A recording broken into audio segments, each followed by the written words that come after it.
Hai Gen Milenial, ini ada pertanyaan masuk ke saya. Saya gajinya 5-6 juta. Idealnya dibaginya bagaimana? Oke, ini saya langsung jawab ya. Guys, untuk kalian yang punya gaji masih di UMR sekitar 5-6 juta. Coba kita sekarang bicara angka matematik sederhana. Kalau 5 juta dibagi 30 hari dalam sebulan itu 667 rupiah. Budget per hari supaya dia bisa bertahan sampai akhir bulan ya. Kalau 6 juta ya 200 ribu lah sebulan. Lalu dalam kondisi seperti itu, kita jangan lihat gajinya 5-6 juta guys.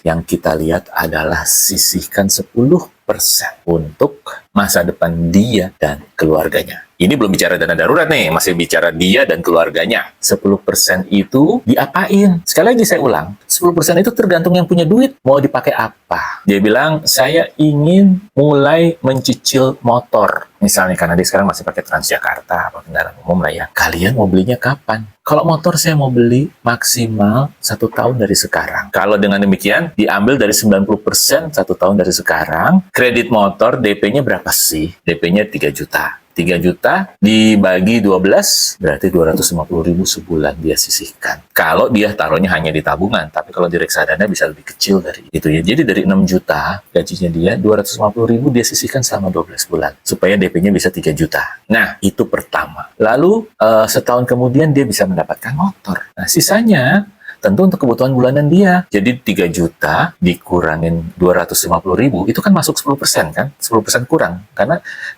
gajinya sendiri kan 6 juta. Dia ingin punya DP 3 juta. Berarti 250 ribu masih di bawah 10%. Masih masuk range. Berarti 600 ribu yang budget 10% itu dikurangin 250 ribu, tinggal 350 ribu. Nah, itu bisa dipakai lagi untuk masa depan dia. Misalnya, saya ingin istri saya punya usaha. Kalau itu disisihkan di reksadana, diambil dari budget 350 ribu tadi. Ya, jadi yang bisa dia pakai untuk transportasi dari rumah ke tempat kerja, lalu makan siang, belanja bulanan itu hanya sebesar 6 juta dikurangin 10%. Atau 5.400.000 rupiah. Itulah pembagian yang sehat. Kalau kalian mau tahu secara jujur ditempatkan di mana, karena jangka waktunya cuma 1 tahun, waktu yang tersedia terhadap 10% tadi yang kebagi 250 ribu, dan 350 ribu tadi, tempatkanlah di reksadana. Reksadana pasar uang lebih aman lah ya daripada pendapatan tetap. Bisa dikombinasi sih,